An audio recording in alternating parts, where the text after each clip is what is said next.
മക്കളെ, ഇന്നത്തെ ഉച്ച ഊണിന് മീൻകറി റെഡി ആയിക്കൊണ്ടിരിക്കുകയാണ്. ഇത് തലയും മുള്ളുമാണ് ഇന്നത്തെ ഉച്ച ഊണിനുള്ള മീൻകറി. മരിച്ചിനി ഇളക്കിക്കൊണ്ടിരിക്കണം. ചോറ് റെഡി ആയിക്കൊണ്ടിരിക്കണം. രസം റെഡി ആയിക്കൊണ്ടിരിക്കണം. വാഴയ്ക്ക മെഴുക്ക് പുരട്ടിയും റെഡി ആയിക്കൊണ്ടിരിക്കണം. ഉച്ച ഊണ് എന്താണെന്ന് നോക്കാം. നാരങ്ങ അച്ചാറ് കളസ് കിച്ചനിൽ,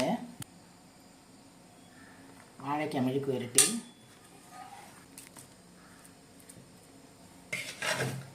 ചൂരര തലയും മുള്ളും.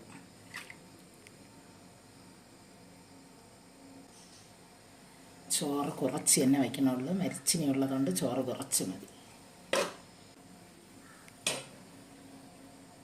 ഇത്തിരി രസം ഒഴിച്ചു കൊടുക്കാം. ഇത് തന്നെ മക്കളെ ഇന്നത്തെ ഉച്ചാഹാരം. നാളത്തെ ഉച്ചാഹാരം നാളെ നോക്കാം. സപ്പോർട്ട് ചെയ്യും മക്കളെ. ബൈ മക്കളെ.